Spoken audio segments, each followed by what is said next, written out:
last question.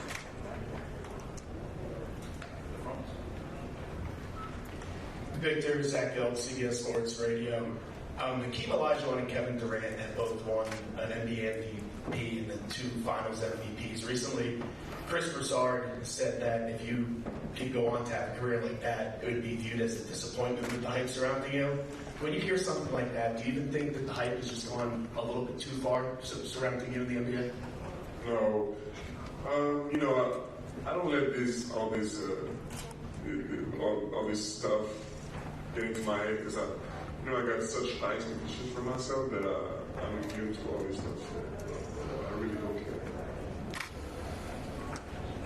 Next question from far right. Mark Spears, ESPN Landscape. Victor, what's your fatigue level right at this point, and do you even anticipate playing any summer league games, especially with the French games coming up as well? Ever since my season ended, like a week ago, I've been staying in shape. I've been lifting pretty much every day except the day I traveled from Paris to New York.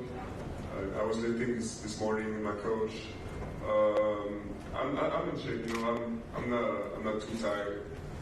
Actually, I was pretty much in the best shape of the season during the playoffs, and I'm going to be playing this summer league.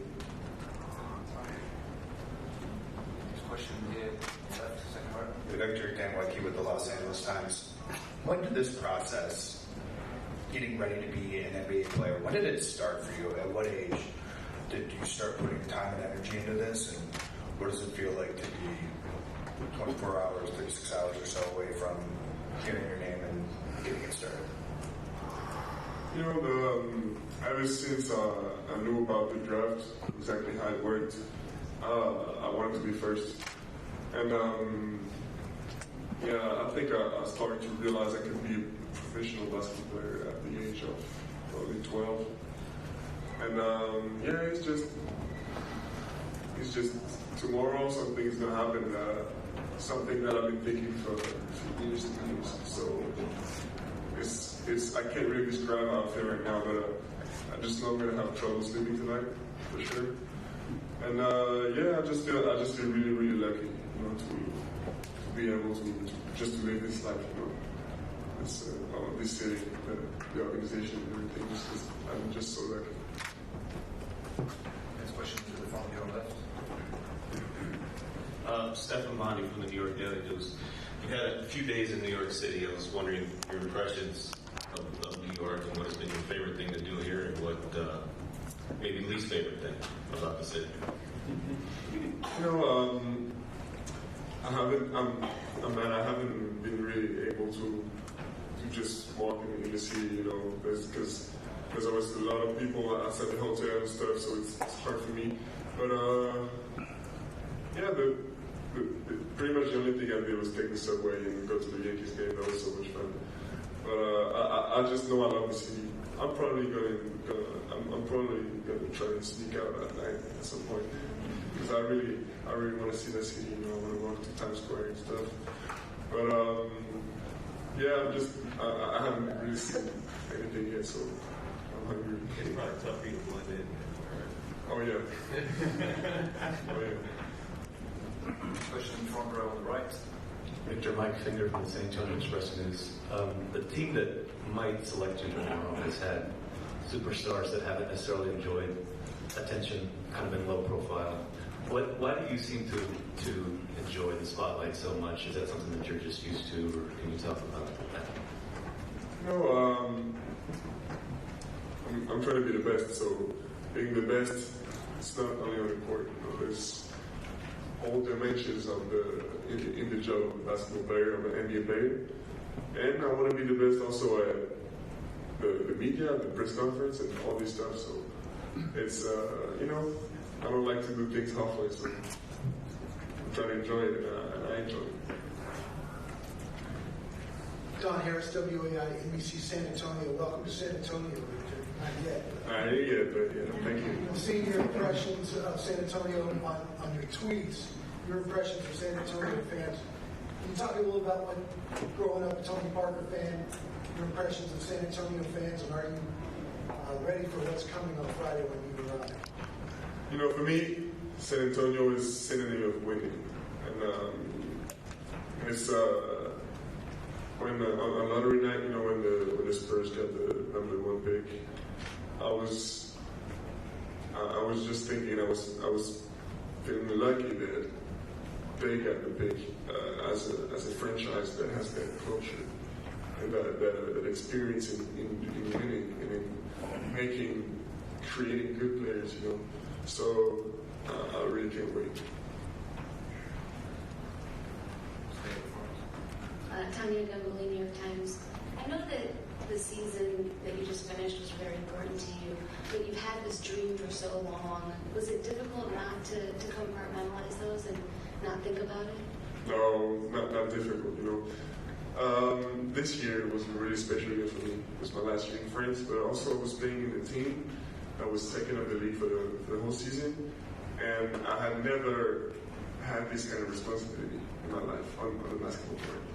So, you know, it was I had to push a lot of guys up and try to make them good as much as possible. So I really have neither the time or energy to think about all the stuff on the side, you know, because I got a lot of people around me helping me, so they were taking care of all this stuff, you know.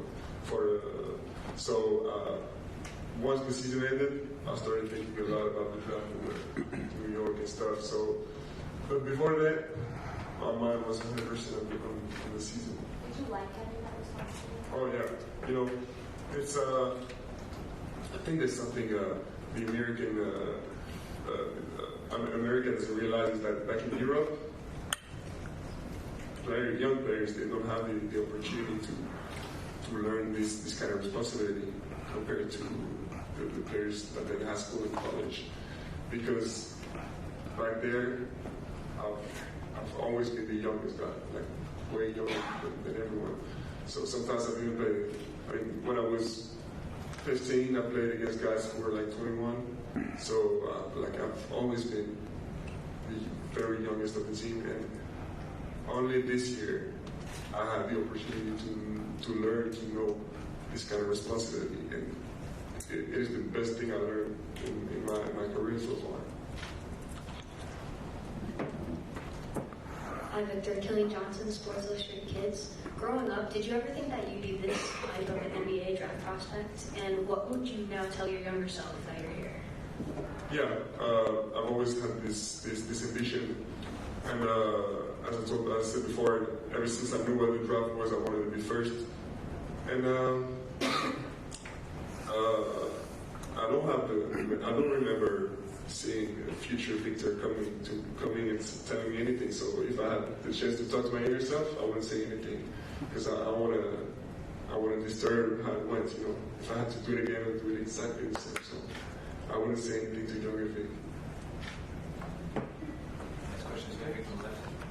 Morten Jensen, Radio 4 Denmark. With the championship experience of Nikola Jokic and Giannis Antetokounmpo, obviously European as well, how much more fuel to the fire does that add to you? Sorry, can you repeat? Just in terms of championship expectations, given the Nikola Jokic and Giannis Antetokounmpo winning championships over the past few years, how much more fuel to your fire does that add?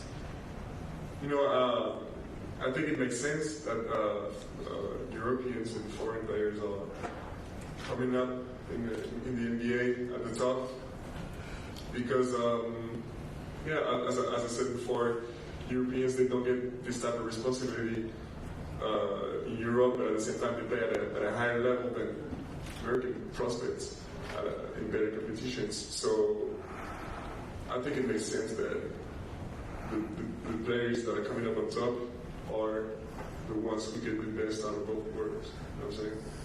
Like, and I think this is something that Giannis and Jokic enjoy in their career and that they have a chance to do. So it makes sense to me. And you know, I'm already confident, but it's also comforting to see people from Europe do this kind of stuff. Question Amelia on the left. How you doing, Rashad Phillips of Valley Sports? Welcome. So I'm really good friends with trainer Tim Martin. Tim Martin sent me some film of you when you were like 13 years old. And I'm big on watching film. And he told me to keep it a secret. So I watched the film, and when I texted him back, I said, this guy is the new evolution of basketball. And he won't be a secret for long. This was about 6-7 years ago. I look at you as a hybrid post, and I've watched a lot of your training videos. Your ability to play off the ball, to play on the perimeter, is kind of the new NBA. Tell us a little bit about why you look to play that way and train that way so you can fit in the NBA, because a lot of people are saying, well, we won't be able to handle the physicality. But today's NBA isn't about physicality, it's about skill, and you have tons of it at your size. So again, how do you feel about that? That was a long question.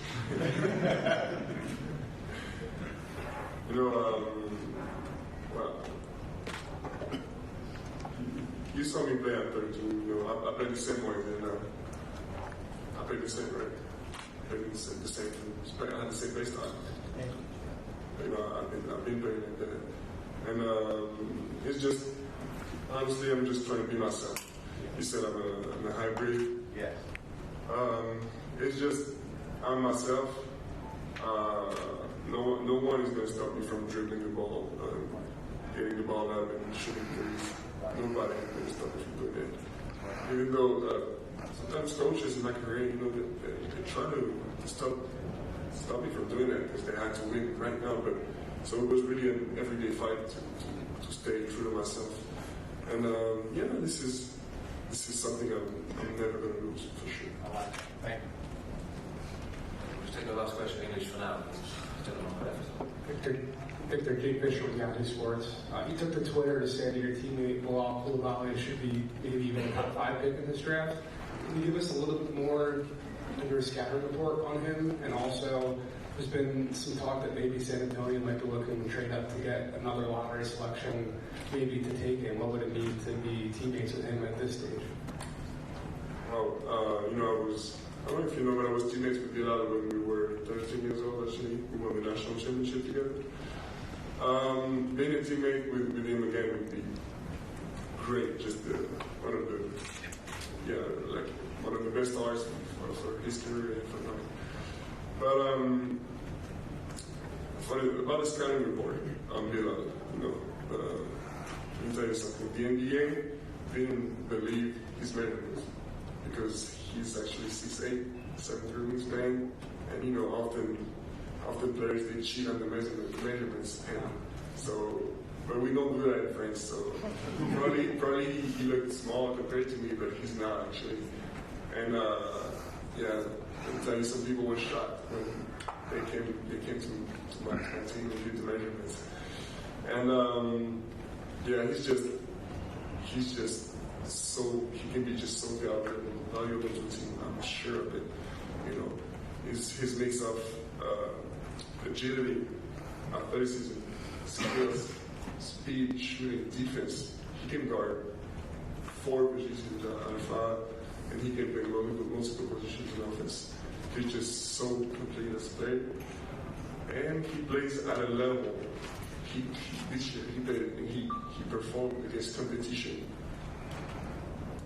which is light years away from what other prospects do. I mean, our pro league playing is light years away from many prospects in that draft class. So yeah, I believe he's top 5. Ensuite, on va passer en français. Première question à gauche ici. Bonjour, je m'appelle Jérémy et toi? Victor. Ça va? Ouais, toi. Ça va bien. Alright, we can go back to England though, because I ain't gonna know French like that. I remember 2018 you were Victor. What's the difference now? What's the difference?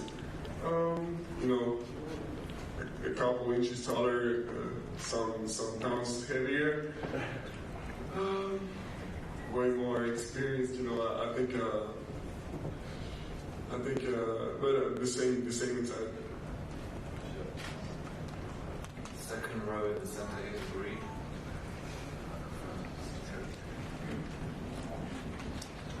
Bonjour, Lionel Gendron, RTL M6. Parmi les très nombreux compliments qui sont faits sur vous, il y a le fait que vous pouvez changer, ou en tout cas faire évoluer le jeu en NBA. Est-ce que vous pouvez faire ça?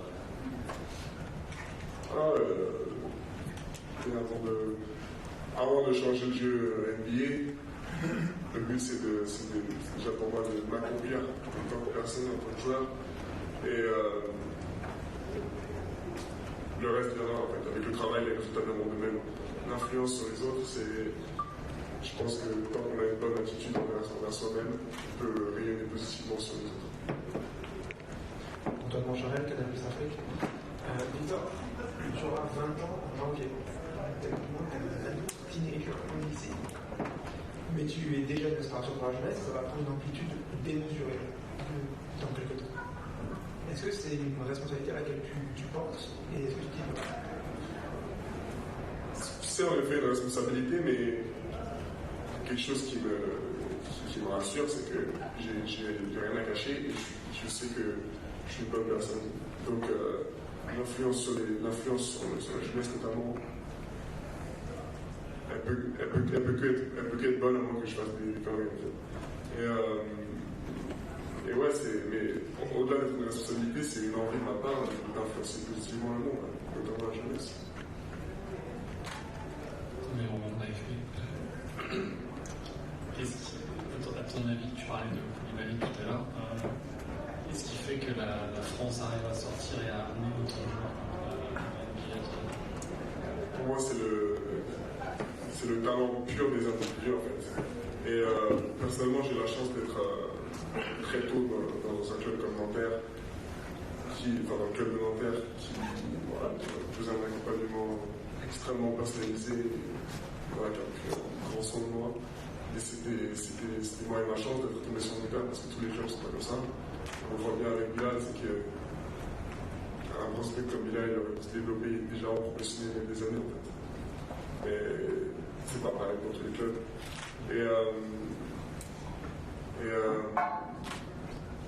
Qu'est-ce que je veux dire? Je pense qu'il y a beaucoup de choses à faire pour l'accompagnement des jeunes.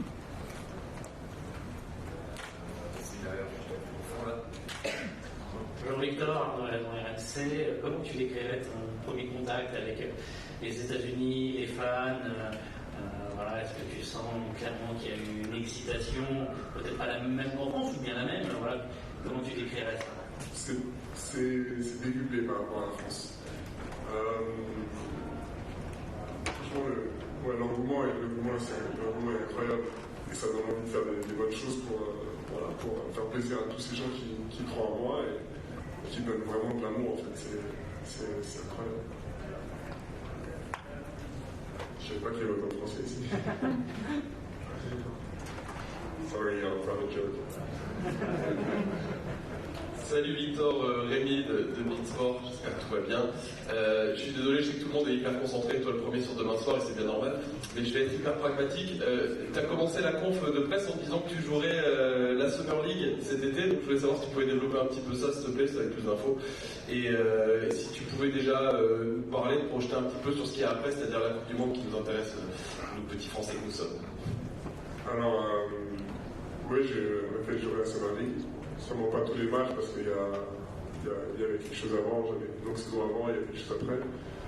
Mais voilà, pour ce qui est je suis sûr que je jouerai la saison. Pour ce qui est du nombre de matchs, il faudra voir jouer avec l'officiel franchise. La Coupe du Monde Coupe du Monde, ça commence quand 25 août. Donc, bon, ça va, il y a le temps entre la Summer League et le. Bah écoutez, c'est toujours ma volonté de faire la Coupe du Monde. J'attends de me mettre d'accord avec ma franchise. Bonjour Victor, Clément Robelin pour Canal Plus France. Est-ce que des fois vous ne dites pas c'est trop ce qu'il y a autour de moi, tout cet engouement? Est-ce que ça pèse pas un petit peu? Non. Même si c'est impressionnant parfois, m'attends à avoir ce genre de réaction, ce genre de résultat parce qu'il y a le travail derrière, tout simplement. Mais non, c'est pas trop, ça fait partie du job. Dernière question.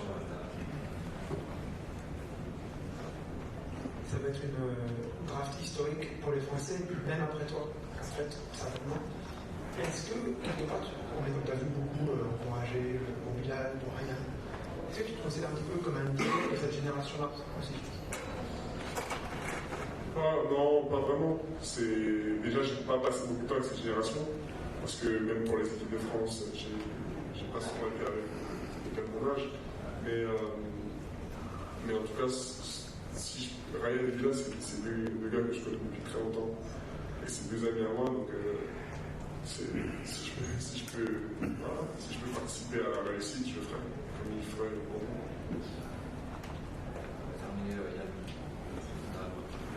Salut, Yann Onona, journal d'équipe.